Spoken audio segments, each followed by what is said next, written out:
விடுதலை சிறுத்தைகள் கட்சியின் தஞ்சை வடக்கு மாவட்டத்தின் சார்பாக முதலாக கால் நூற்றாண்டுக்கு பிறகு ஆடுதுறை மண்ணிலே மிகச் சிறப்பாக கூட்டப்பட்டிருக்கிற இந்த கூட்டத்திற்கு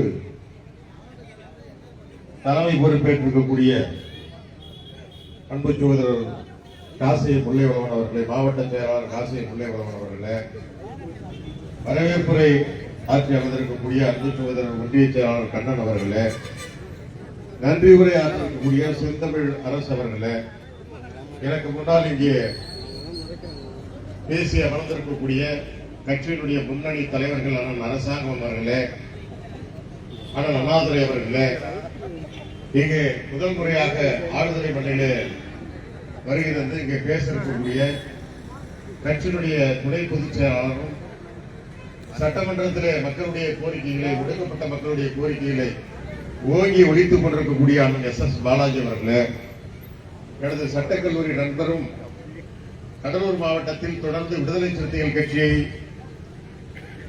பலமாக வளர்த்துக் கொண்டிருக்கக்கூடிய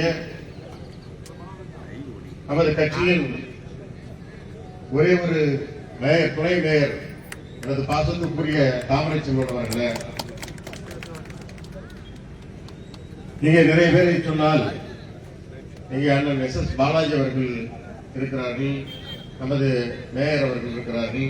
அவர்கள் முதல் முறையாக பேச வேண்டும். நாம் பேசிக் கொண்டிருக்கிற மனிதது தலைமை பேச்சாளர் பேசும் பொழுது மக்கள் இருக்க வேண்டும். தலைமை பேச்சாளர்களுக்குள்ள நெருக்கடியே அதுதான்.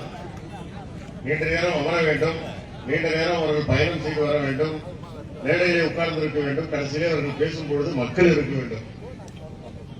அது மிக மிக முக்கியம். ஆகவே என்னுடைய இந்த பேச்சை ரத்தன சுருக்கமாக பேசி முடித்துக் கொள்கிறேன்.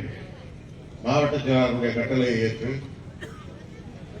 இங்கே மிகச்சிறப்பாக இந்த கூட்டத்தை ஏற்பாடு செய்திருக்கக்கூடிய அன்பு சகோதரர் கே பி செல்வம் மற்றும் கலெக்டர் கண்ணன் அவர்களுடைய இங்கே இணைந்திருக்கக்கூடிய ஆடுதுறை மண்ணை சார்ந்த அனைத்து நிர்வாகிகளுக்கும் முதலில் நான் நன்றியை தெரிவித்துக் கொள்கிறேன், பாராட்டுகளையும் தெரிவித்துக் கொள்கிறேன். உங்களுடைய இந்த சிறப்பான பணி தஞ்சை மாவட்ட வரலாற்றில் நிச்சயமாக பதிக்கப்படும். திருவனைமருதூர் இது ஒரு தொகுதியினுடைய தலைமை ரிசர்வ் தொகுதி. கடந்த இப்பொழுது வந்தால் 4வது முறையாக இது ரிசர்வ் தொகுதியாக இருக்கிறது. 3 முறை திராவிட முன்னேற்ற கழகம் விடுதலை சிறுத்தைகளுடைய கூட்டணியிலே இது வெற்றி பெற்றிருக்கிறது. ஒரே ஒரு முறை மட்டும் 2016 மக்கள் நல கூட்டணியிலே நான் இந்த தொகுதியை போட்டியிட்டு 10,800 வாக்குகளை பெற்று விடுதலை சிறுத்தைகள் கட்சியிலே 10,000 வாக்குகளை தாண்டி வாங்கிய 10 பேரில் நான் ஒருவனாக இருந்தேன். ஏன் இதை சொல்லுகிறேன் என்று சொன்னால், திருவனைமருதூர் தொகுதி என்பது கடலூர் மாவட்டத்தில் எப்படி காட்டுமன்னார்குடி தொகுதி இருக்கிறதோ அல்லது சிதம்பரம் தொகுதி எப்படி இருக்கிறதோ அதை போல விடுதலை சிறுத்தைகள் கட்சிக்கு திருவனைமருதூர் தொகுதியும் கூட ஒரு கோட்டை தான். ஆகவே விடுதலை சிறுத்தைகள் கட்சிக்கு திருவனைமருதூர் தொகுதி ஒரு மகத்தான தொகுதி. அந்த தொகுதியிலே தொகுதியின் மைய பகுதியாக இருக்கக்கூடிய இந்த பகுதியிலே, ஆடுதுறை பகுதியிலே ஒரு பொதுக்கூட்டத்தை போட்டு ஒரு எழுச்சி தட்டி எழுப்பி இருப்பது உண்மையிலே பாராட்டுக்குரியது, வரவேற்கத்தக்கது. நிறைய பேர் இங்கே பேச வேண்டும், ஆனால் பேசுவதற்கு வாய்ப்பு இல்லை. இருந்தாலும் கூட நம்மளுடைய அனைவரின் சார்பாக நான் எஸ் பாலாஜி அவர்கள் பேச இருக்கிறார். இந்த கூட்டத்திற்கு வருகை தந்ததற்கு இருவருக்கும் என்னுடைய நன்றிகளை முதலில் நான் தெரிவித்துக் கொள்கிறேன். ஒரு காலத்தில் தலித் அமைப்புகள் என்று சொன்னால் அங்கொன்றும் இங்கொன்றும் இருப்பார்கள். ஒரு மாவட்டத்திலே ஒரு ஒன்றியத்திற்குள் அடங்கி இருப்பார்கள். அதை விட்டால் இன்னொரு 10 மாவட்டம் தாண்டிய அங்கே ஒருவர் இருப்பார்கள். இருவருக்கும் எந்த தொடர்பும் இருக்காது, பேசிக்கொள்ள மாட்டார்கள். ஏப்ரல் 14 ஒரு அறிக்கை வரும், அதற்கு பிறகு டிசம்பர் 6க்கு பிறகு ஒரு அறிக்கை வரும், டிசம்பர் 6 அன்று. இதற்கு மட்டுமே தலித் தலைவர்களை பயன்படுத்திக் கொண்டது இந்த அரசுகள். ஆளுங்கட்சியும் எதிர்கட்சியும் தலித் தலைவர்கள் இப்படித்தான் கையாண்டது. வருஷத்துக்கு 2 முறை தான் கூட்டம் போடுவார்கள். ஆனால் இன்று விடுதலை சிறுத்தைகள் ஆளும் கட்சிக்கும் எதிர்கட்சிக்கும் தாண்டி விடுதலை சிறுத்தைகள் தொடர்ந்து இயங்கிக் கொண்டே இந்த மண்ணில் இருக்கிறது. இந்தியா முழுமைக்கும் குறிப்பாக நாடாளுமன்றத்தில் 2 பேர் தான் இருக்கிறார்கள். ஆனால் 20 பேர் இருப்பதை போல ஒரு தோற்றம் உருவாக இருக்கிறது. எல்லாவற்றுக்கும் தலைவர் அவர்கள் பேசுகிறார்கள். வக்ஃப் வாரிய சட்டத்தை கண்டித்து, அந்த அமெண்ட்மெண்டை கண்டித்து தலைவர் அவர்கள் பேசியிருக்கிறார்கள். இன்றைக்கு இஸ்லாமியர்களுடைய ஒற்றை நம்பிக்கையாக ஜொலித்துக் கொண்டிருக்கிறார் எழுச்சி தமிழர் அவர்கள்.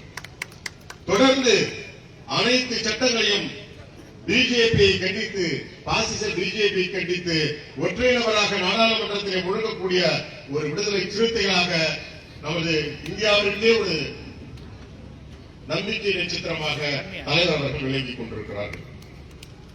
இன்றைக்கு நம்மை விமர்சிக்கின்ற ஒரு சில பேர் யார் விமர்சிக்கிறார்கள்? தொடர்ந்து நம்ம மீதான குற்றச்சாட்டு, நம் மீதான அவதூறு என்னவென்றால், இவர் ஏன் திமுகவில் இருக்கிறார், இவர் திமுகவை ஒட்டி கொண்டிருக்கிறார், 2 சீட்டுக்கு நிற்கிறார். இப்படி சொல்லுகிறவன் நாம் அங்கீகாரம் பெற்ற போது ஒருவன் கூட நம்மை பாராட்டியது கிடையாது. இப்படி நம்மை விமர்சனம் செய்கிறவர்கள் நாம் அங்கீகாரம் பெற்ற போது ஒருவன் கூட நம்மை வாழ்த்தியது கிடையாது. இவர்களுக்கு தெரியாது 2 எம்பி சீட் என்பது 12 சட்டமன்ற தொகுதிக்கு சமம். இப்பொழுது நாம் அங்கீகாரம் பெற்ற கட்சியாக மாறி இருக்கிறோம். இதனால் என்ன நடக்கும் என்று சொன்னால், ஏற்கனவே 10 பேர் நம்முடைய வேட்புமனுல கையெழுத்து போட்டு ஜாமீன் கொடுக்கணும். 10 பேர் அறிமுகப்படுத்த வேண்டும். இப்பொழுது 2 பேர் அறிமுகப்படுத்தினாலே போதும். பானை சின்னத்திற்காக ஒவ்வொரு முறையும் நாம் பதட்டப்பட்டுக் கொண்டிருந்தோம். பானை சின்னம் கிடைக்குமா கிடைக்காதா என்று கடைசி வரையில் போராடி கொண்டிருந்தோம். ஆனால் இப்பொழுது பானை சின்னத்தை சட்ட ரீதியாக நாம் என்றைக்கு வேட்புமனு தாக்கல் செய்கிறோமோ அன்றைக்கே நாம் பானை சின்னத்தை பெற்று விடுவோம். பானை சின்னம் அங்கீகாரம் ஆகிவிட்டது. நாடாளுமன்றத்திலே நமக்கான ஒரு அறை ஒதுக்கப்படும். நாடாளுமன்றத்திலே விடுதலை சிறுத்தைகள் கட்சிக்கு என்று ஒரு கட்சி அலுவலகம் அங்கே நமக்கு கொடுப்பார்கள். சட்டமன்றத்தில் ஏற்கனவே இருக்கிறது. இப்படி தமிழகத்தில் ஒரு தலித் தலைமையிலான கட்சி, இன்னும் சொல்ல போனால் தென்னிந்தியாவிலே பிஎஸ்பிக்கு அடுத்தபடி ஒரு தலித் தலைமையிலான கட்சி அங்கீகாரம் பெற்றிருக்கிறது என்று சொன்னால், எழுச்சி தமிழர் திருமாவளவன் அவர்களுடைய விடுதலை சிறுத்தைகள் கட்சி, அவர்களுடைய தலைமையிலான விடுதலை சிறுத்தைகள் கட்சி மட்டும்தான் இன்றைக்கு அங்கீகாரம் பெற்றிருக்கிறது. ஒரு சாதாரணமான அங்கீகாரம் கிடையாது. 2009 நமக்கு அங்கீகாரம் கிடைத்திருக்க வேண்டும். ஒரு 1500 வாக்குகளை தவறிவிட்டது. அதற்கு பிறகு 2009 பிறகு 2025 வரையில் இதற்கான போராட்டத்தை தலைவர் ஒவ்வொரு தேர்தலின் போதும் அவருடைய முகம் மாறியிருக்கும். அவர் வேதனை தெரியும். நெருக்கடி செய்வார்கள். ஏன் நீங்கள் பானை தனி சின்னத்தில் தான் நிற்க வேண்டுமா என்று கேட்பார்கள். ஒவ்வொரு முறையும் அவர் பட்டப்பாடு, அவர் அடைந்த துன்பம், துயரம் அருகில் இருப்பவர்களுக்கு தான் தெரியும். இன்றைக்கு கம்பீரமாக பானை சின்னத்தை வாங்கி கொண்டாடி கொண்டிருக்கிறோம். இனிமேல் நம்முடைய விடுதலை சிறுத்தைகள் கட்சி தோழர்கள் எந்த துண்டறிக்கை அடித்தாலும், திருமண பத்திரிகை அடித்தாலும், அல்லது எந்த பேனர் அடித்தாலும் பானை சின்னத்தை முதன்மைப்படுத்தி ஊர் முழுவதும் பட்டி தொட்டி தோறும் பானை சின்னத்தை நீங்கள் வரைந்து வைக்க வேண்டும். இந்த தொகுதியில் நாம் நிற்கிறோமோ இல்லையே, அதை பற்றி கவலை இல்லை. திருவிடையூர் முழுவதும் பானை சின்னம் இருக்க வேண்டும். நம்முடைய அங்கீகாரத்தை கிராமம் தோறும் கொண்டாட வேண்டும் என்று நம்முடைய தலைவர் அவர்கள் சொல்லியிருக்கிறார்கள். கிராமம் தோறும் நாம் கொண்டாட வேண்டும் நம்முடைய பானை சின்னத்தை குறித்து. ஆகவே இந்த வெற்றி விழா, இந்த அங்கீகார விழா நமக்கான விழா, தலைவருக்கான நன்றி சொல்லுகின்ற விழா.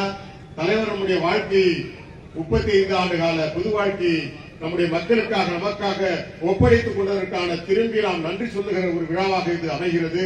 அந்த வகையில் எழுச்சி தமிழர் அவர்களுக்கு லட்சோப விடுதலை சிறுத்தைகள் சார்பாகவும் நம்முடைய தஞ்சை வடக்கு மாவட்டத்தின் சார்பாகவும் உங்கள் பாதம் தொட்டு நன்றியை தெரிவித்துக் கொள்கிறோம். நன்றி, வணக்கம்.